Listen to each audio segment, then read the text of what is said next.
boa noite. Boa noite. O Jornal da Record começa com a história de amor e ódio de Flávio e Carolina. Depois de um relacionamento de 2 anos e uma separação por iniciativa de Carolina, Flávio roubou e botou fogo no carro da ex-companheira. Foi preso em flagrante por crime previsto na Lei Maria da Penha. Enquanto Carolina jantava em um restaurante, o ex-companheiro furtou o veículo e ateou fogo.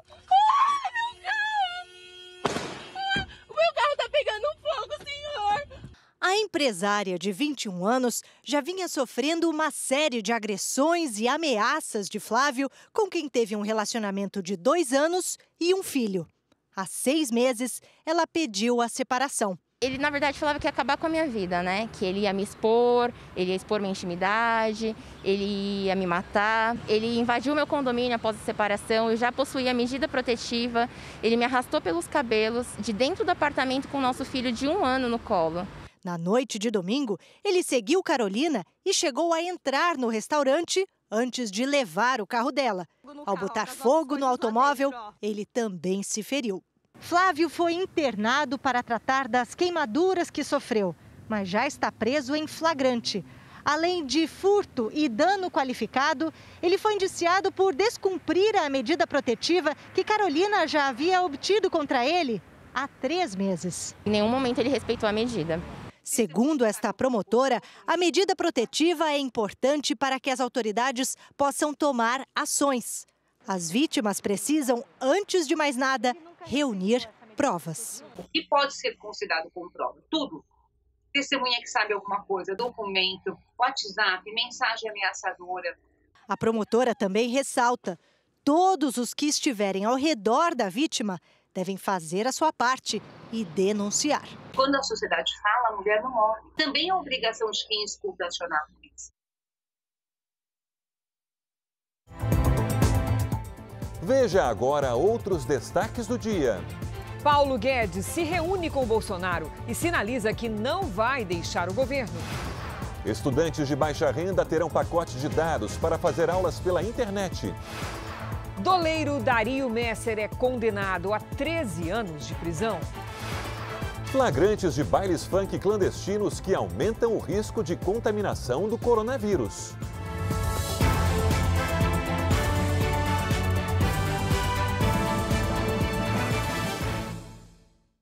Oferecimento App Bradesco, reinventando para ficar do seu jeito.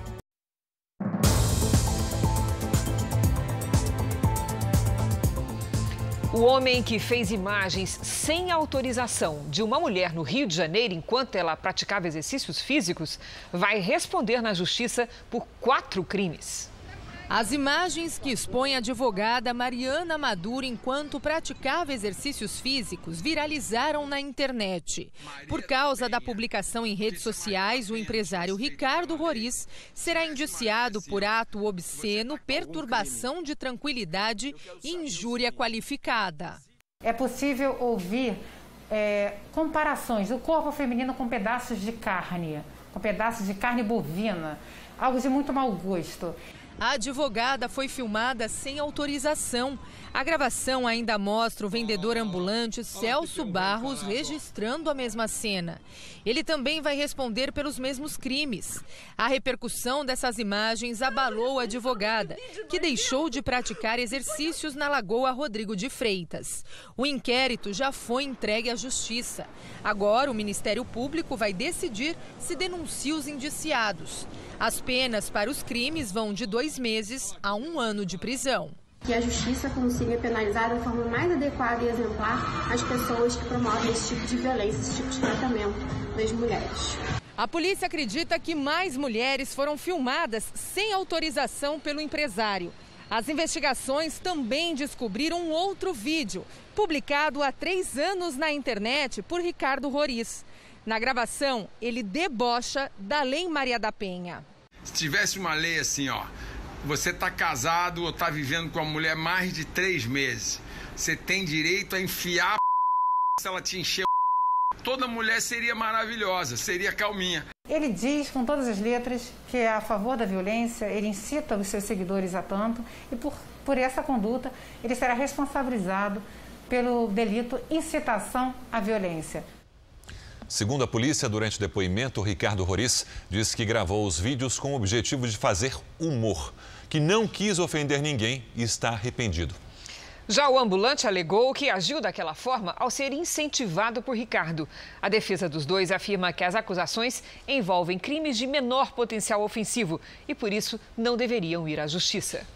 Uma operação destruiu milhares de pés de maconha em Capitão Poço, no Pará. Em meio à imensidão da floresta, uma plantação com cerca de 4.000 pés da droga. É uma roça aparentemente nova. Esses pés aqui, apesar de já terem uma boa altura, ainda levaria mais ou menos um mês para ser colhidos. Para chegar a áreas como esta, foram quase 10 meses de investigação da Polícia Federal. As roças estavam localizadas no município de Capitão Poço, no nordeste do Pará. A gente baixa essas imagens de satélite, são imagens de alta resolução da área, né? E a gente faz uma análise visual desses pontos. Depois a gente sobrevoa para confirmar a localização desses pontos. São quase 10.000 quilômetros quadrados de mata vistoriados. Agentes das polícias federal, civil e militar do Pará atuaram nos 10 dias de operação. Esta foi a maior destruição de drogas da história da Polícia Federal do Pará. Segundo a investigação, a droga iria abastecer, além do próprio estado, a região nordeste do país. Foi uma erradicação recorde, o equivalente a mais ou menos 180 toneladas de maconha que deixou de entrar no mercado consumidor. As festas com grandes aglomerações estão proibidas, mas parece que muita gente não se deu conta disso no Rio de Janeiro. Os flagrantes de irresponsabilidade se espalharam pelo estado neste fim de semana. A festa virou à noite. Na tenda montada no Complexo da Maré, a aglomeração foi até o dia amanhecer. No meio da rua, um homem circula livremente com um fuzil. Na região metropolitana, um outro baile funk reuniu centenas de jovens, todos sem máscaras. Uma pessoa armada também foi flagrada. As cenas de aglomeração se repetiram em outros pontos do Rio nesse fim de semana. Em um sítio, teve rave com direito a show pirotécnico. A festa só terminou com a chegada dos policiais. Já na Baixada Fluminense, mais desrespeito. Uma festa de pagode bem ao lado de uma base da Polícia Militar. Os especialistas são unânimes em dizer que nada espalha mais o vírus do que grandes aglomerações, principalmente se as pessoas estiverem sem máscaras.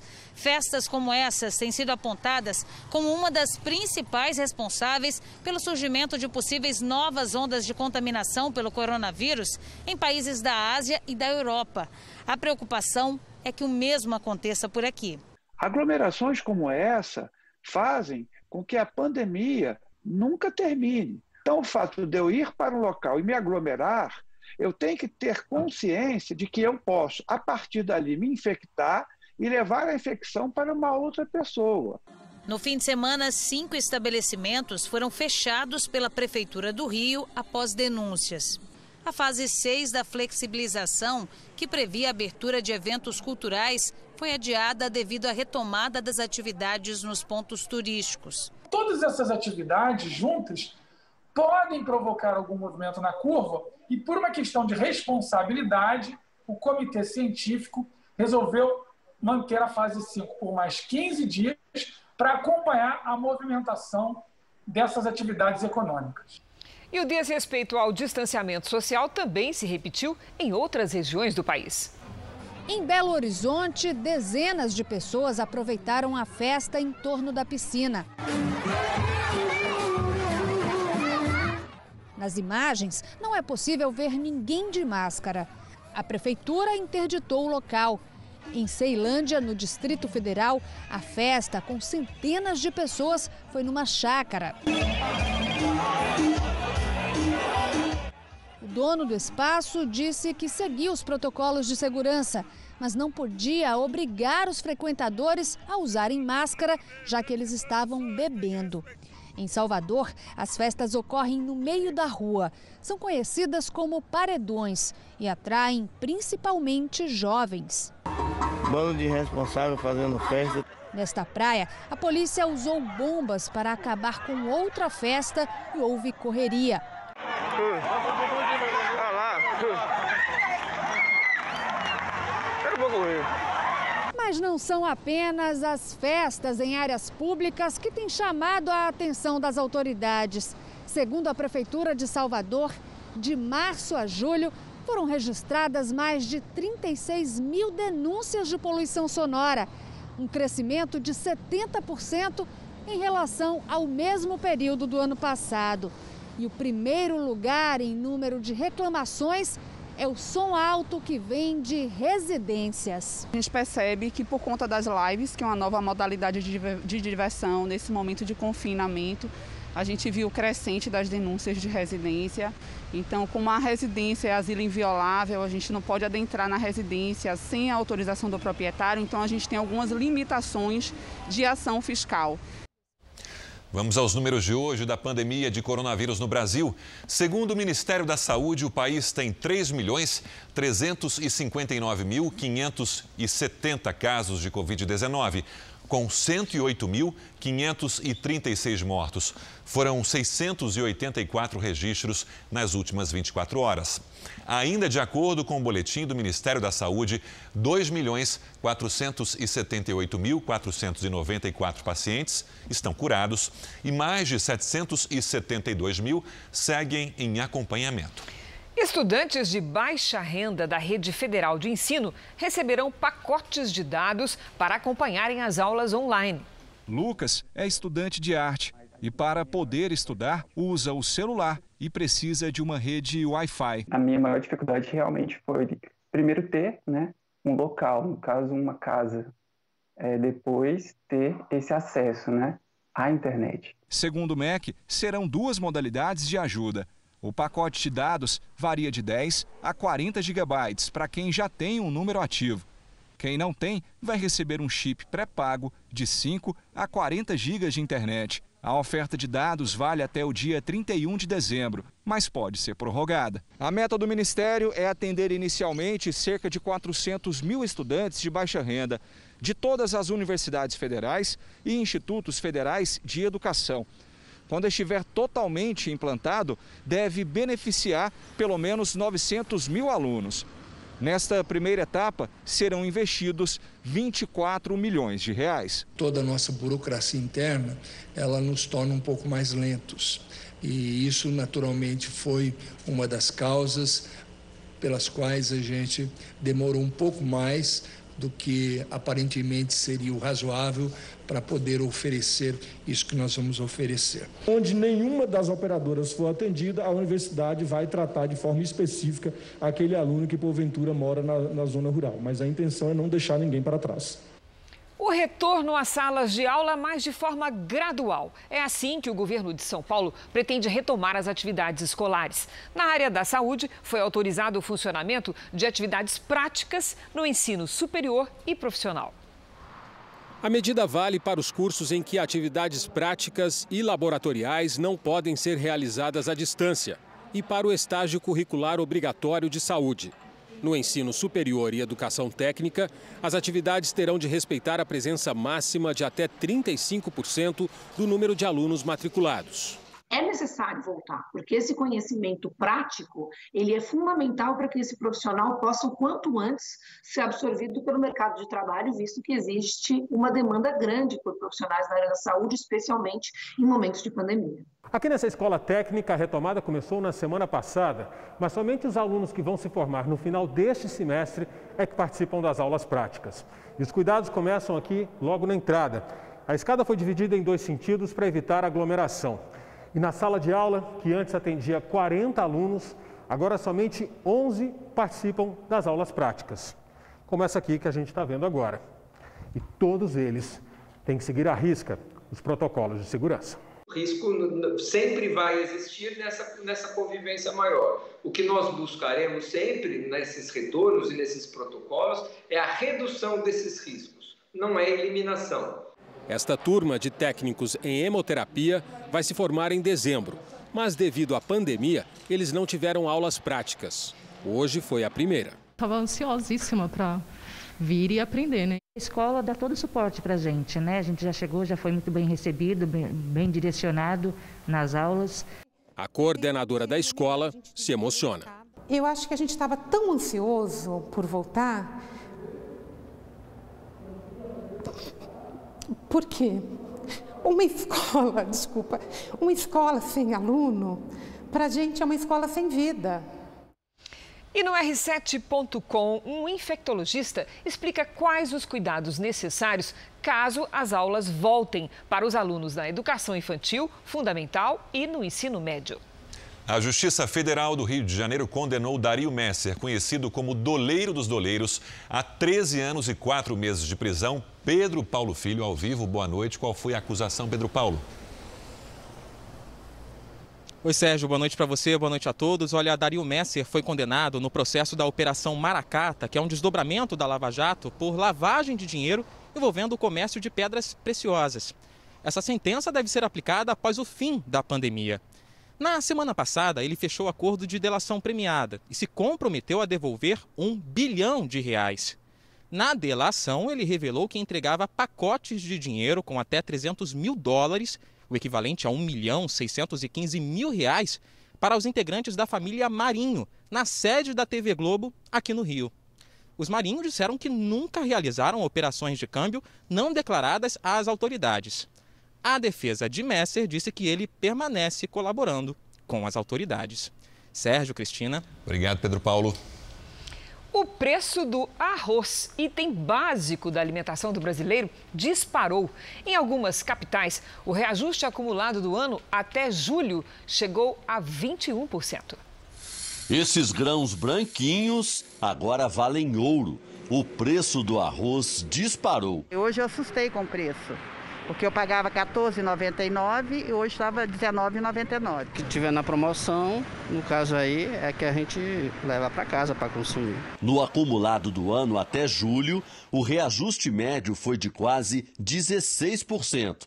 Entre as capitais, a maior alta foi em Salvador, 21%. Em seguida, Fortaleza, onde o arroz ficou 19% mais caro.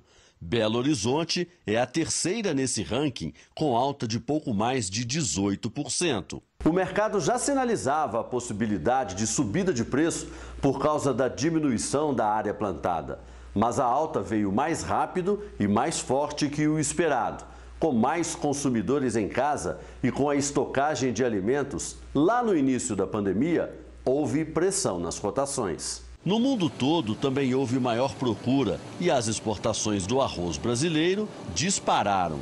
Apenas entre março e junho, o país vendeu quase o dobro do esperado para a safra inteira, 800 mil toneladas. Com preço alto, a sugestão é pesquisar. O segredo é comprar sempre no local mais barato e privilegiar produtos que têm ali um bom controle de qualidade. Um motociclista flagrou o próprio assalto hoje à tarde em Niterói, na região metropolitana do Rio de Janeiro. Nas imagens que circulam nas redes sociais, o piloto da moto logo percebe que será assaltado ao levar uma fechada deste carro. O homem então desce da moto. Em seguida, o suspeito se aproxima e aponta uma arma. A vítima foge. Segundo o delegado do caso, um dos suspeitos já foi identificado. Ele seria cúmplice do chefe do tráfico da área. A menina de 10 anos que engravidou depois de ser vítima de abuso sexual fez hoje um aborto. Manifestantes chegaram a tentar invadir a unidade de saúde onde a criança foi internada. A criança está acompanhada da avó e de uma assistente social do Espírito Santo, estado em que mora com a família. Ela passou pelo procedimento no Recife, depois de um hospital em Vitória se negar a realizar o aborto, mesmo com autorização judicial. Ela está bem, né? Ficou muito assustada, mas está muito aliviada, porque é um motivo de grande sofrimento essa gravidez que era completamente indesejada.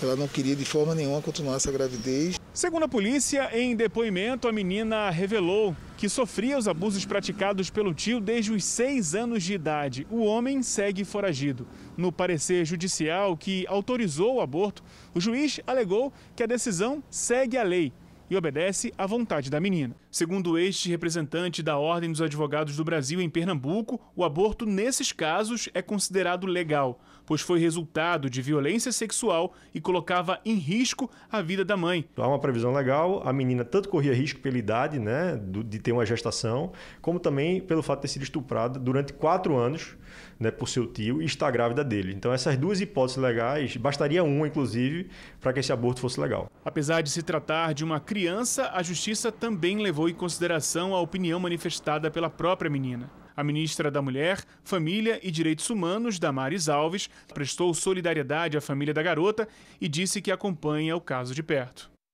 Os advogados da família divulgaram uma nota hoje à tarde dizendo que a garota está bem e que, para a segurança da menor e da família, não vão compartilhar informações sobre ela.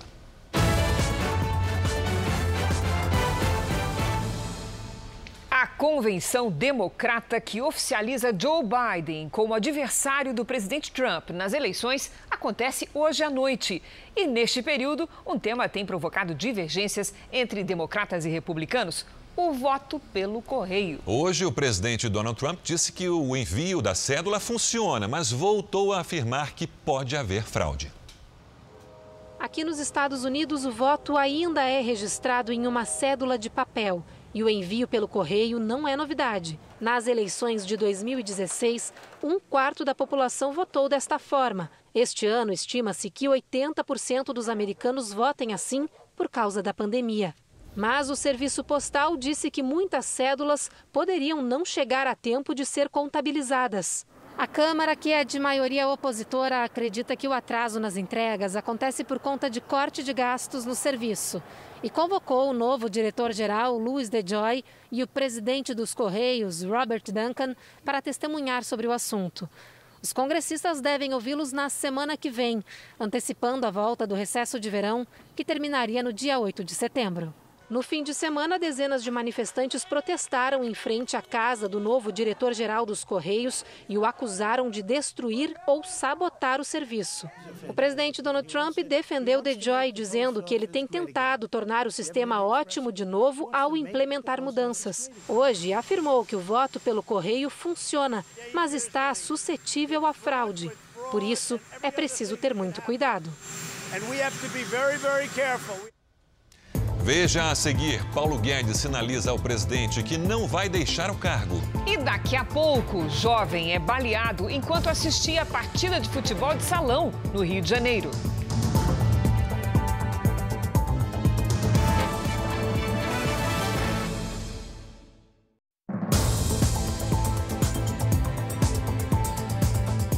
O presidente Jair Bolsonaro esteve hoje de manhã em Sergipe, onde participou da inauguração de uma usina termoelétrica.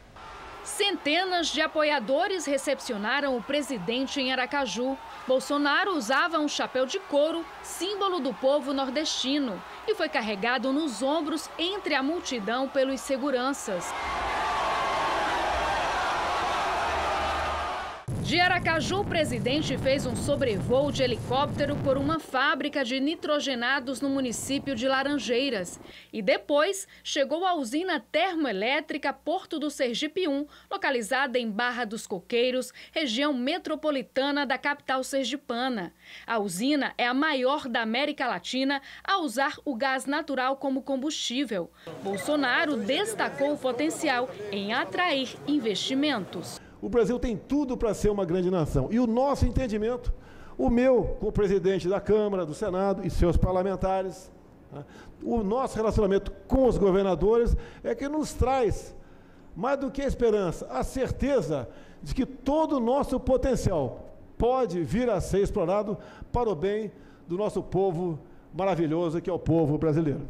A usina tem capacidade para suprir 15% da demanda de energia no Nordeste.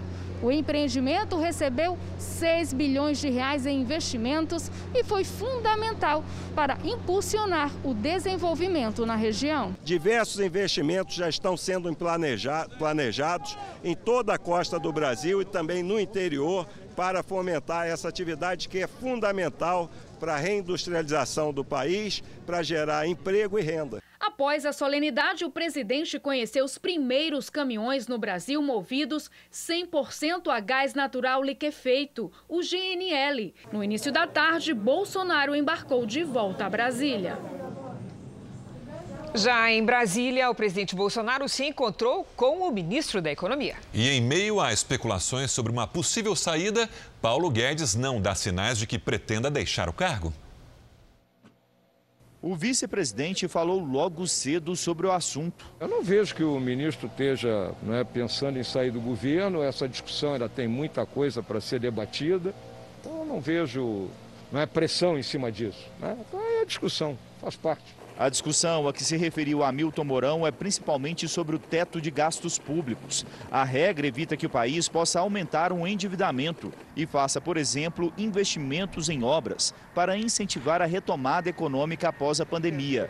Existem setores do governo formados por alguns ministros militares e por Rogério Marinho, ministro de Desenvolvimento Regional, que defendem alternativas para permitir obras públicas que possam estimular a geração de empregos. O ministro da Economia, Paulo Guedes, é contra. Acredita que é preciso manter o ajuste fiscal e defende que os investimentos sejam privados. Nesta segunda-feira, o presidente Bolsonaro se reuniu com Guedes e com o ministro da Casa Civil, Braga Neto. Na chegada, o ministro disse que um dos assuntos tratados seria a prorrogação do auxílio emergencial. Paulo Guedes não deu sinais de que pretende deixar o cargo. O Jornal da Record apurou que o ministro fala que ele, o presidente Bolsonaro e os presidentes da Câmara e do Senado estão sob o mesmo teto. Uma referência à manutenção sobre o teto de gastos públicos. O ministro também fala em retomar a agenda de reformas. Nesse momento, apenas as mudanças tributárias estão em análise pelo Congresso. Já a reforma administrativa ainda não tem data para ser enviada pelo presidente Jair Bolsonaro para análise dos parlamentares. O auxílio emergencial, que termina agora em agosto, é pago a mais de 64 milhões de brasileiros. A decisão sobre a prorrogação tem dois lados importantes. As contas públicas podem ficar ainda mais no vermelho, mas, por outro lado, o benefício ajudou os brasileiros mais pobres a enfrentar a crise causada pela pandemia. Caso escolha manter o auxílio, o governo desembolsará cerca de 50 bilhões de reais por mês. Mas isso não nos deve acomodar, porque para que tenhamos realmente a redução das desigualdades, nós precisamos de reformas estruturantes, reformas como a reforma tributária, o novo marco agora do saneamento básico no Brasil. Isso vai, com certeza, possibilitar que o melhor programa social, que é o emprego, possa ser concedido a milhões de brasileiros e a gente possa vencer a cada dia essas desigualdades. Os mercados no Brasil foram influenciados nesta segunda-feira pelos rumores da saída do ministro Paulo Guedes. O dólar subiu 1,26% e encerrou o dia vendido a R$ 5,49. O Ibovespa, o índice da Bolsa de Valores de São Paulo, caiu 1,73%. Vamos agora com a opinião do jornalista Augusto Nunes. Boa noite, Augusto. Boa noite, Cristina, Sérgio. Boa noite a você que nos acompanha. Nas últimas semanas, ministros do Supremo, fabricantes de manifestos e jornalistas ou políticos engajados se uniram no mais intenso bombardeio movido contra Jair Bolsonaro desde o dia da posse. O presidente foi qualificado de genocida. Foi responsabilizado por todas as mortes provocadas no Brasil pela pandemia de coronavírus e foi acusado de articular uma conspiração destinada a sepultar o regime democrático. As últimas pesquisas de opinião mostram que o país real não confunde fatos com versões. O índice de aprovação do governo subiu consideravelmente e a taxa de rejeição despencou.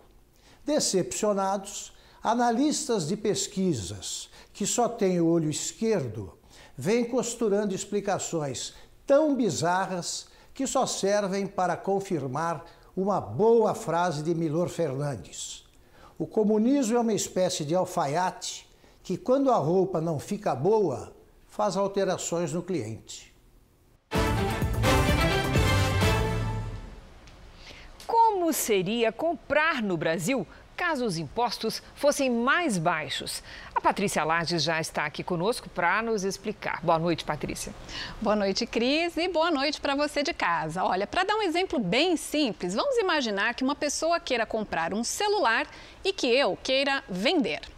Nós temos uma relação comercial onde uma pessoa quer trocar o dinheiro dela pelo meu produto e lá do outro lado eu, que prefiro o dinheiro em vez de ficar com o celular. Nesse caso, não é preciso de um terceiro para estabelecer o preço, porque se eu colocar um valor muito alto, a pessoa não vai querer comprar. Então, digamos que eu tenha pago R$1.000 por esse celular, mas como ele já é usado, eu resolvo vender por 500. Eu acho vantajoso recuperar metade do valor e o interessado acha vantajoso pagar metade do preço de um novo. É um acordo sem a presença de nenhum terceiro. E como que fica se houver um terceiro?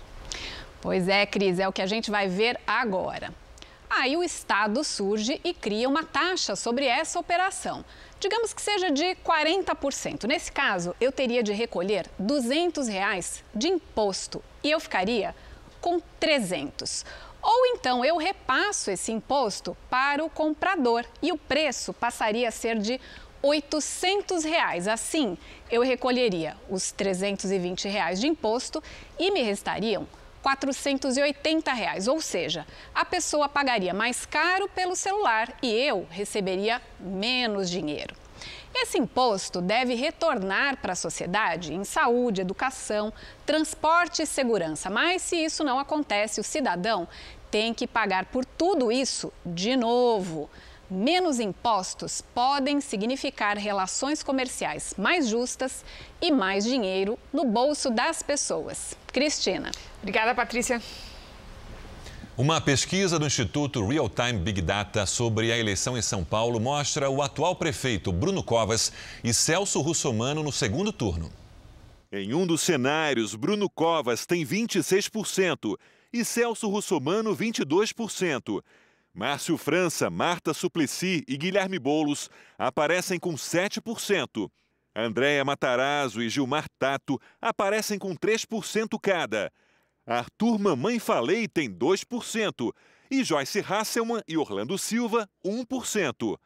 Eduardo Jorge, Felipe Sabará e Levi Fidelix não pontuaram. Brancos e nulos somam 12%. Não sabem ou não responderam 9%. Num segundo cenário, sem a ex-prefeita Marta Suplicy, Bruno Covas aparece com 27%, Celso Russomano com 23%. Márcio França tem 8%, Guilherme Boulos, 7%. A seguir vem Andréa Matarazzo com 5%, Gilmar Tato com 3% e Arthur Mamãe Falei com 2%. Joyce Hasselmann e Orlando Silva tiveram 1% cada. Eduardo Jorge, Felipe Sabará e Levi Fidelix não pontuaram. Brancos e nulos somaram 13%.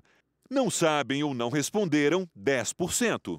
A pesquisa foi feita entre os dias 12 e 13 de agosto, com 1.200 eleitores. A margem de erro é de 3 pontos percentuais e o nível de confiança é de 95%. Veja a seguir: golpe em aplicativo agora usa até foto de amigo para enganar as vítimas. E também, caminhoneiro filma tornado e caminhão tomba com a força do vento.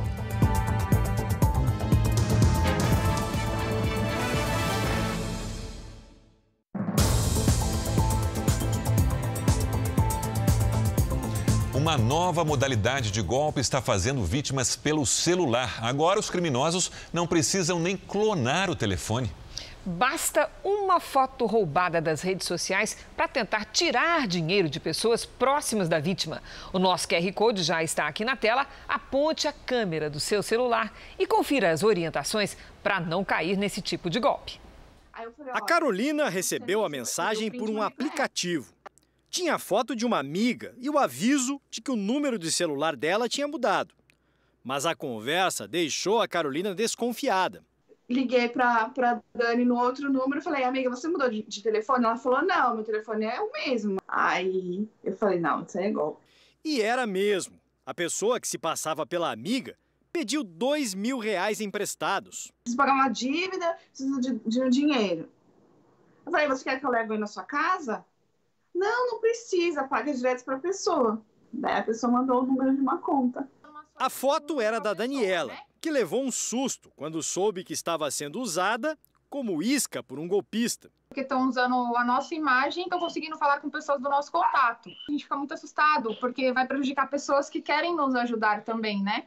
O golpe no aplicativo de mensagens tem sido comum. Então, muitas vezes, não é o celular da pessoa que foi clonado, mas é o celular de um amigo. Com basicamente um celular clonado, o golpista ele consegue acessar muitas pessoas. Os criminosos têm ainda um outro caminho para preparar o golpe. Nos perfis nas redes sociais, descobrem quem são nossos contatos, entram nas páginas e tem muita gente que deixa dados pessoais visíveis, como o número do celular. Aí é só mandar a mensagem com a foto copiada para tentar enganar os amigos e parentes de quem está sendo usado como isca.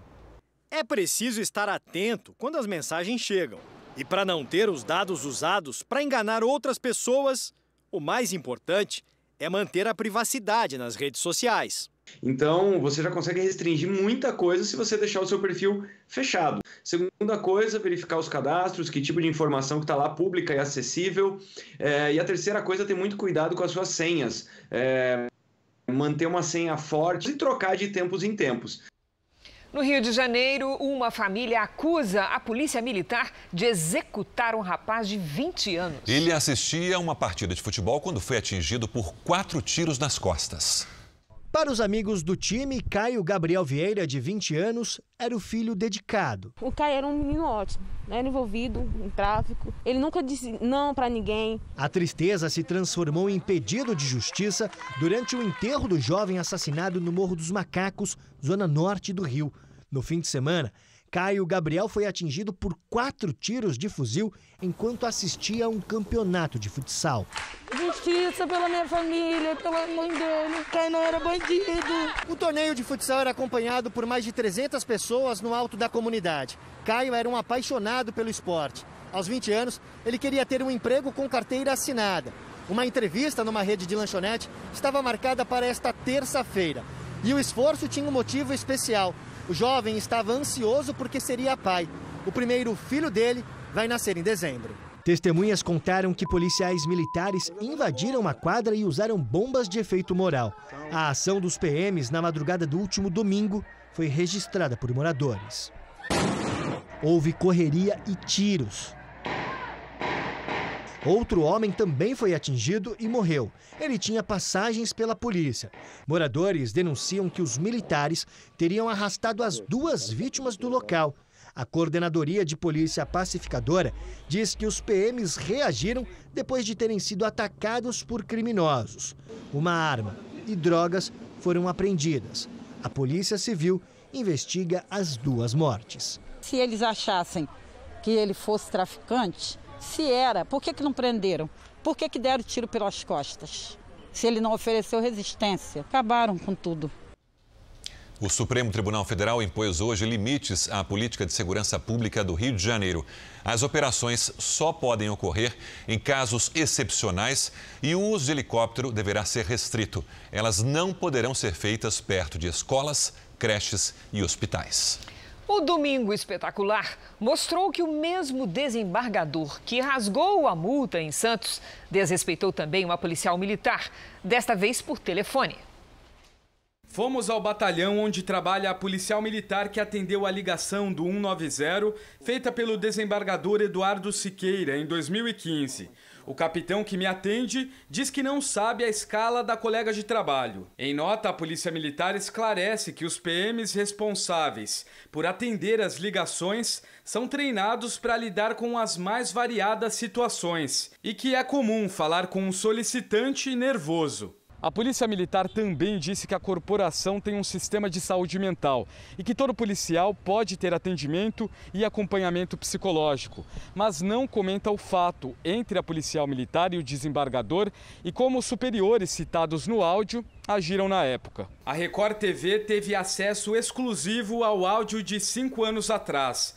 O desembargador Eduardo Siqueira pede ajuda para encontrar o filho que desapareceu com um carro de luxo. Ele se altera. Só podia ser pelo menos um pouquinho mais educado, não, senhora. Não, sou educado porque a senhora não é educada. Eu não estou pedindo, senhorita, estou mandando. É ordem. É uma requisição de um desembargador que tem patente igual ao general do Exército. Senhor. A senhora sabe que é um general do Exército? Sim, senhor. Cita policiais superiores a essa soldado.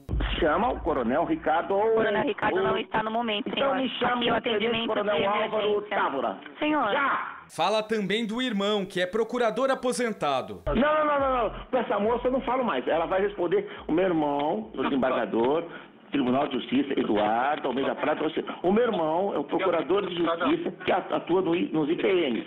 O Coronel Ricardo é meu amigo.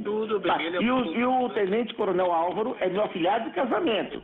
Essa moça está fora da polícia. Quando conversa com outro PM, chama a policial de analfabeta. Mas essa moça que atendeu é completamente analfabeta, o cabo. Mesmo comportamento que teve neste ano, quando se negou a colocar a máscara, depois de abordado pelo guarda municipal, que precisou aplicar multa. Eu tô aqui com um analfabeto, com um PM seu aqui, um rapaz. O Tribunal de Justiça de São Paulo informou que existem cerca de 42 processos contra o desembargador, quase todos arquivados. O Conselho Nacional de Justiça, o CNJ, apura o caso. Na reportagem, o desembargador Eduardo Siqueira falou pela primeira vez a uma equipe de televisão. Ele disse que toma antidepressivo. Sobre o episódio de 2015, falou que passava por problemas pessoais e reconheceu ter se alterado com a policial militar. Ao ouvir o áudio, eu senti uma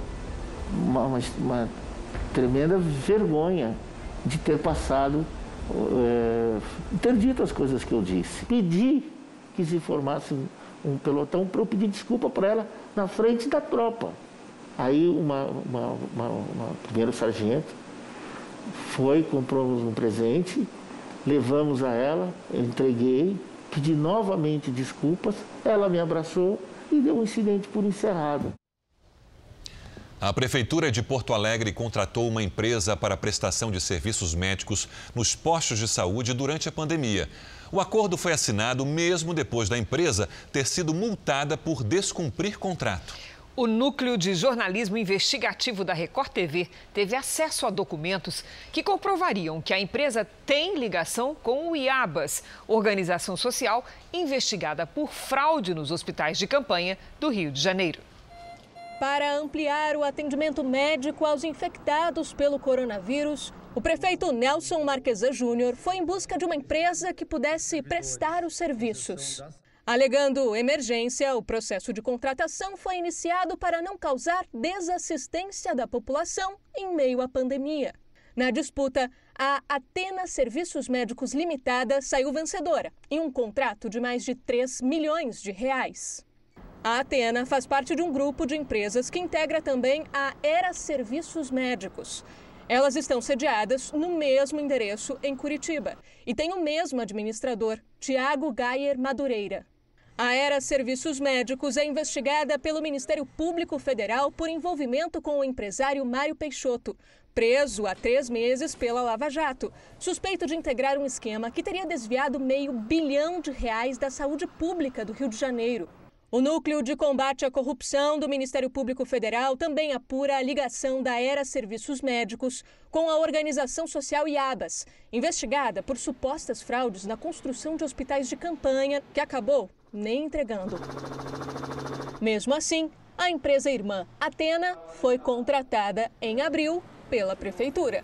Podemos estar diante de uma situação de típica corrupção, porque diante de uma situação como esta, eu diria que existe obrigação por parte da administração pública de verificar qual é a situação deste prestador de serviço.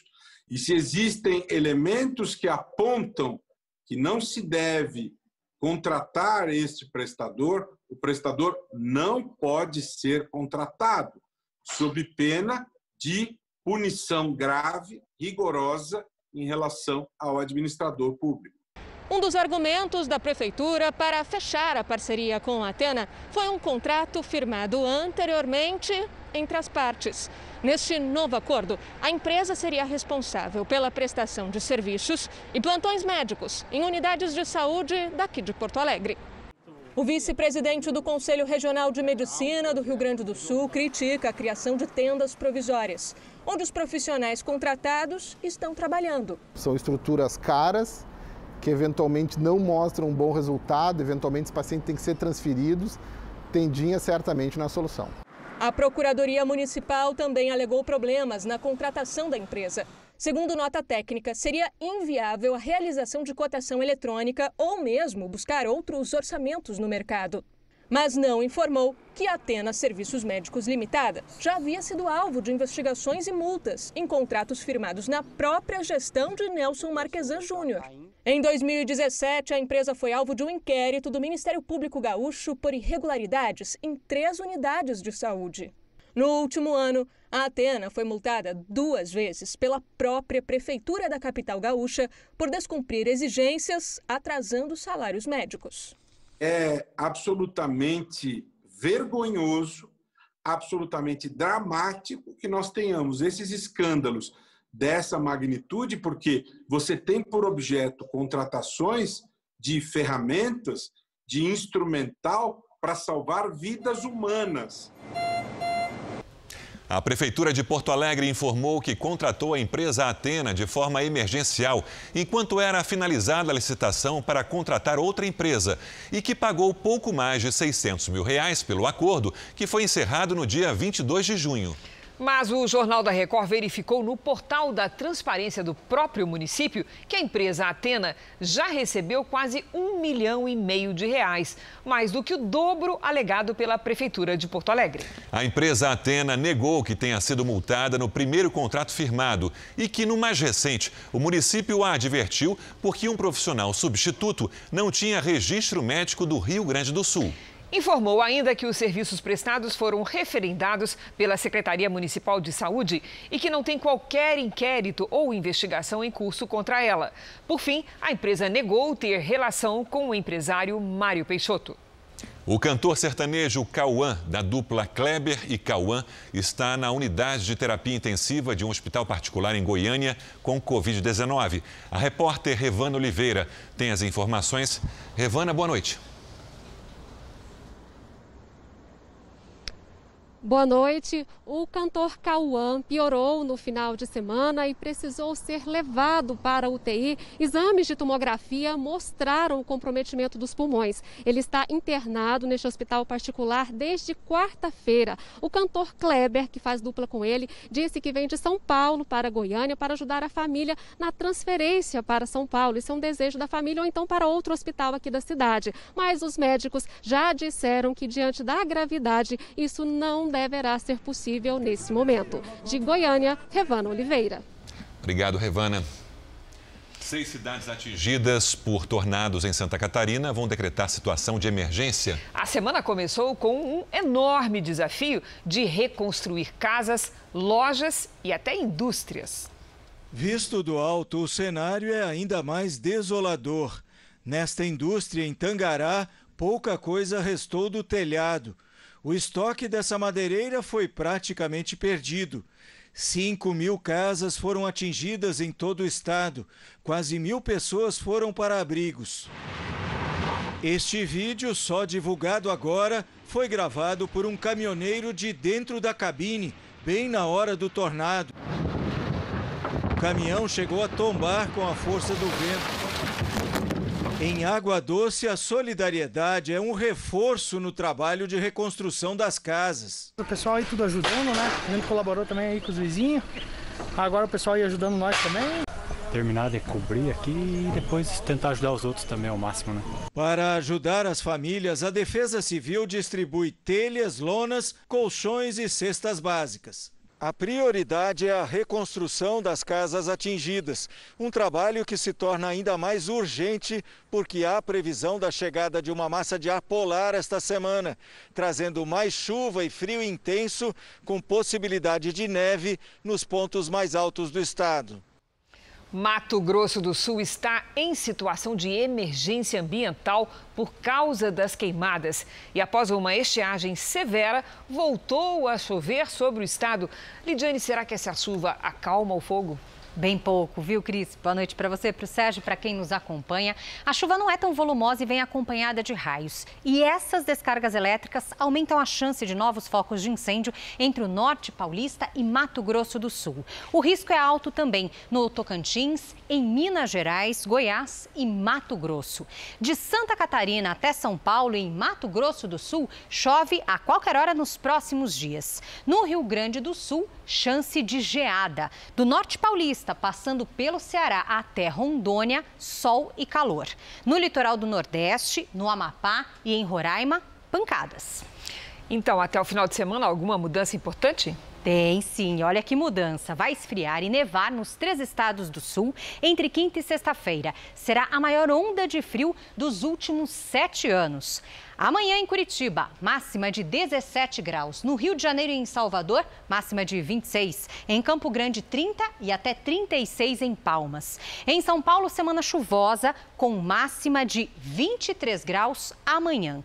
E para a gente terminar, uma curiosidade. Um termômetro instalado no deserto Vale da Morte, nos Estados Unidos, registrou 54,4 graus Celsius neste domingo. Segundo a Organização Mundial de Meteorologia, a temperatura será revisada e, se confirmada, vai ser a mais alta registrada oficialmente no mundo desde 1913, quando o próprio Vale da Morte marcou 56,7 graus. É muito quente. Que forno. Obrigada, Lídia. Até amanhã. A China aprovou a primeira patente de uma possível vacina contra a Covid-19. A imunização é desenvolvida na Academia de Ciências Médicas e Militares e por uma empresa de biotecnologia.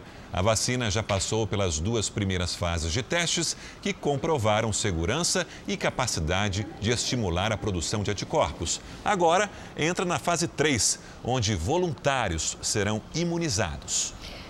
Uma pesquisa sueca descobriu que algumas pessoas, mesmo sem anticorpos, são capazes de bloquear o coronavírus. O estudo foi publicado na revista científica Cell e mostra que as células do tipo T podem destruir o vírus dentro do corpo humano.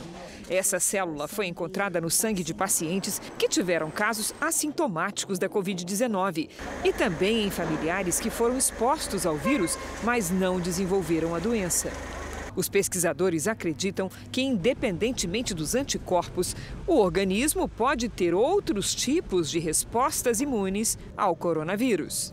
Aqui no Brasil, a USP também estuda a célula T. Mais de 200 amostras de sangue de pessoas que tiveram contato com pacientes infectados, mas não ficaram doentes, foram coletadas.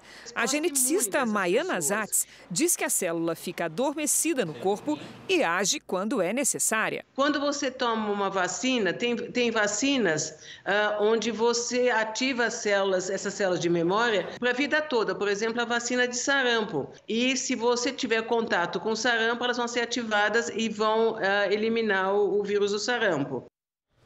O Jornal da Record termina aqui. A edição de hoje na íntegra e também a nossa versão em podcast estão no Play Plus e em todas as nossas plataformas digitais. E à 00:30 tem mais Jornal da Record. Fique agora com a novela Apocalipse. A gente se vê amanhã. Até lá. Boa noite e até amanhã.